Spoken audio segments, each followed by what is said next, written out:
আসসালামু আলাইকুম। যে ব্যক্তি জুমার দিনে সূরা কাহাফ পাঠ করবে, পরবর্তী জুমা পর্যন্ত তার জন্য একটি নূর অর্জিত হবে। যদি কোনো লোক ক্ষতিগ্রস্ত হয়ে পড়ে এবং ঋণ পরিশোধের কোনো পন্থা খুঁজে না পায়, তখন সেই ব্যক্তি জুমার নামাজের পর ৩ বার সূরা কাহাফ পাঠ করলে আল্লাহ তাআলা তার ঋণ পরিশোধ হওয়ার ব্যবস্থা করে দেন। এক হাদিসে রাসূল সাল্লাল্লাহু আলাইহি ওয়াসাল্লাম ইরশাদ করেন, যে মসজিদ থেকে কষ্টদায়ক বস্তু দূর করে দেবে, আল্লাহ পাক জান্নাতে তার জন্য একটি ঘর করে দেবেন। হযরত আব্দুল্লাহ ইবনে ওমর রাদিয়াল্লাহু তাআলা হতে বর্ণিত হাদিসে ইরশাদ করেছেন, অর্থাৎ পিতামাতার সন্তুষ্টি অর্জনের মাঝে আল্লাহ পাকের সন্তুষ্টি নিহিত রয়েছে, আর আল্লাহ পাকের অসন্তুষ্টিতে রয়েছে পিতামাতার অসন্তুষ্টি মধ্যে।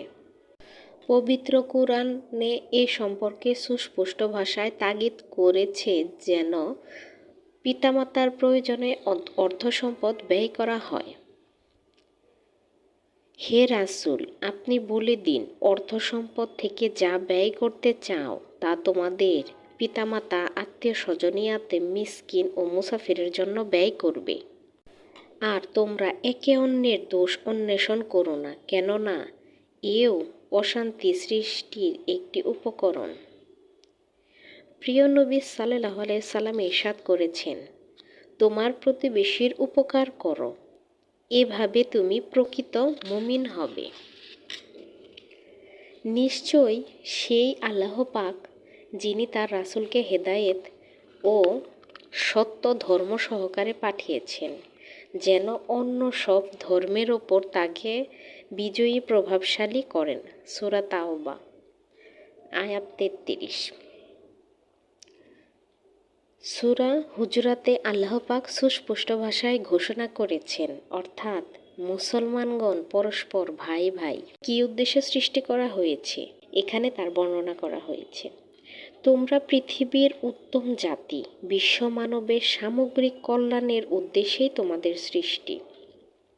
তোমাদের দায়িত্ব হলো মানুষকে সত্যের নির্দেশ দেওয়া এবং অসৎ কাজ থেকে বিরত রাখা এবং আল্লাহ রব্বুল আলামিনের প্রতি পূর্ণ বিশ্বাস স্থাপন করা। সূরা আল ইমরান আয়াত ১১০। সতর্ক হও, শুধু আল্লাহর স্মরণের মাধ্যমেই অন্তরসমূহ শান্তি লাভ করে।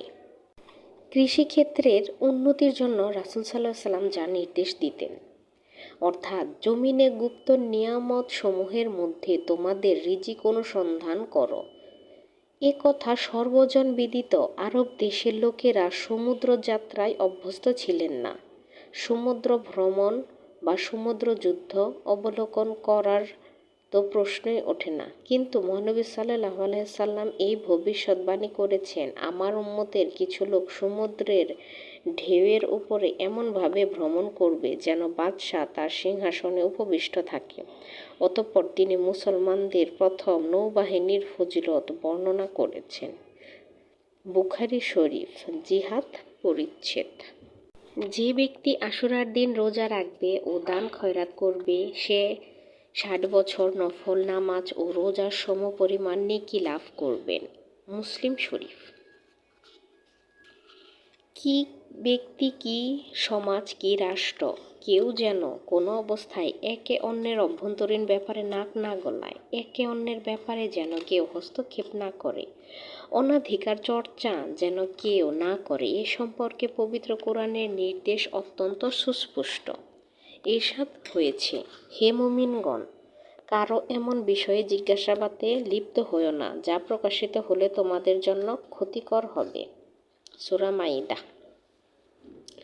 প্রিয় নবী রাসূল সাল্লাল্লাহু আলাইহি সাল্লাম ইরশাদ করেছেন, তোমার প্রতিবেশীর উপকার করো, এভাবে তুমি প্রকৃত মুমিন হবে। তিরমিজি শরীফ।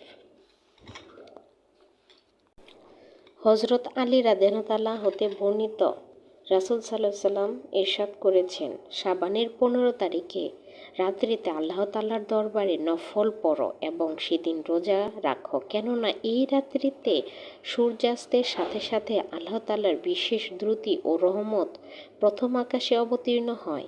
আল্লাহ তাআলা বলেন, মাগফিরাত ও বকশিশ চাওয়ার মতো কেউ কি আছো? আমি তার মাগফিরাতের ফয়সালা করব। রুজি চাওয়ার কেউ কি আছো? আমি তার রোজার ফয়সালা করব। নিরাপত্তার আবেদন করে এমন কোনো বিপদগ্রস্ত আছে কি?